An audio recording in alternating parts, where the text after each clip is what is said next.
노동절 연휴가 끝났습니다. 지난 연휴 동안 연방보건당국에서는 코로나19 감염 확산이 급증할 것으로 많이 우려했는데요. 그런 우려가 실제 발생한 곳이 있었습니다. 바로 이제 막 개강을 한 전국 대학가들인데요. 그동안 집에 갇혀있던 20대들이 친구들도 오랜만에 만나고 특히 연휴까지 맞았으니 고삐 풀린 망아지들이 됐습니다. 지난 연휴 동안 대학가를 중심으로 벌어졌던 파티에서는 사회적 거리 두기는 물론이고요. 마스크 착용도 제대로 지켜지지 않아서 학교로부터 제재를 받은 학생들이 있었습니다. 그래서 오늘 이슈플러스에서는 현재 대학 내 코로나 감염 상황과 또 대학들의 대처 방안에 대해서 짚어보겠습니다. 오늘도 김성진 기자 나왔습니다. 원격 수업을 채택한 대학들이 대부분이지만 보통 이제 대면 수업과 병행을 하는 경우가 많고요. 또 집에서보다는 차라리 기숙사에 가서 원격 수업을 듣는 게 낫다고 해서 많은 대학생들이 집을 떠났습니다.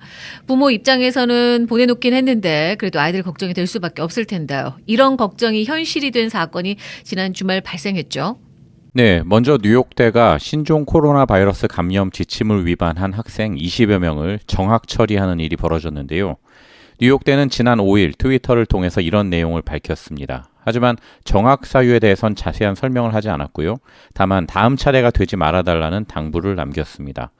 뉴욕대는 학생들에게 기숙사에 입주하기 전 코로나19 검진을 받고 14일간, 그러니까 2주간 자가 격리를 하도록 하는 지침을 시행 중이라 꽤 엄격한 방역 관리를 하고 있습니다.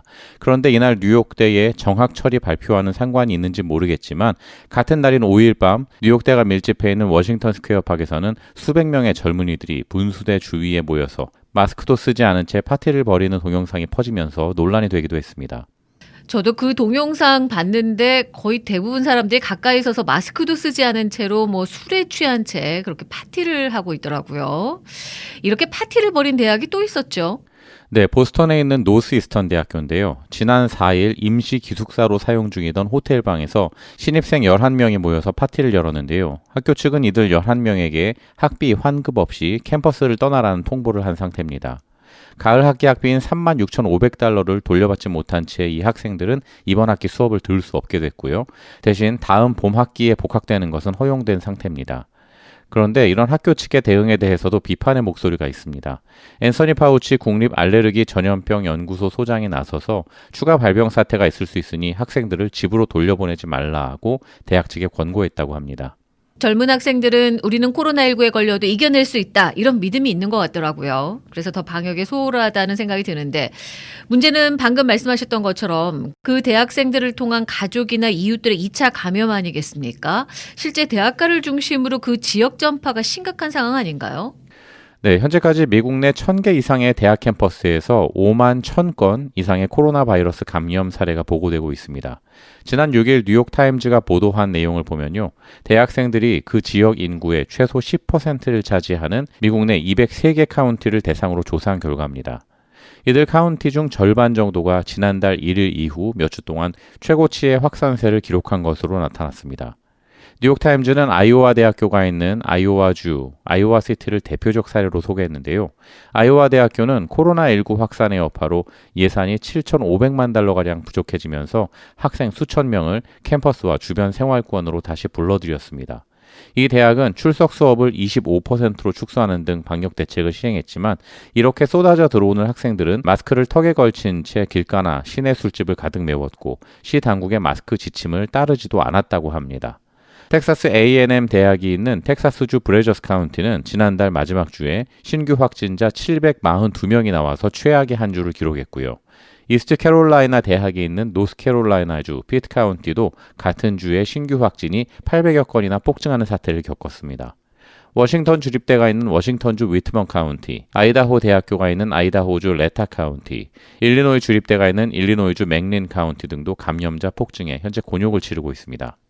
이런 대학가 도시들은 대학생들이 오지 않으면 경제적으로 타격을 받을 수밖에 없으니까 대학 문을 열고 학생들의 대면 수업을 허용하고 있지만 글쎄요. 이렇게 대학생들로 인해서 코로나 바이러스 감염이 다시 확산한다면 오히려 경제적으로 더 악화될 수 있다는 생각이 드는데 참 걱정이 아닐 수 없습니다. 현재 가장 심각한 대학이 엘라베마 대학으로 나타났던데 상황이 어떤가요? 네, 지난 8월 28일 기준 엘라베마주 버밍햄에 있는 엘라베마 대학이 972명으로 전국에서 가장 코로나19 감염자가 많은 대학으로 조사됐습니다. 일주일 뒤에는 846명이 신규 확진 판정을 받아서 지금까지 누적 확진자 수가 무려 1,899명으로 거의 2,000명에 가까이 이르고 있습니다. 이렇게 확진자 증가에도 불구하고 대학 측은 온라인 강의 전환이나 캠퍼스 폐쇄는 고려하지 않고 있다고 밝혔는데요. 현재 대학 측은 캠퍼스 문을 닫아서 감염된 학생들을 집으로 돌려보내는 것이 더 위험하다면서 캠퍼스 내 마련된 격리시설을 이용해 감염 학생들을 수용하고 지속적인 검사와 방역을 실시하겠다고 밝힌 상태입니다. 대학 측은 기숙사 3개 동과 교내 호텔을 격리시설로 제공하고 있고 현재 수용 인원의 36% 정도가 격리 중인 것으로 나타났습니다.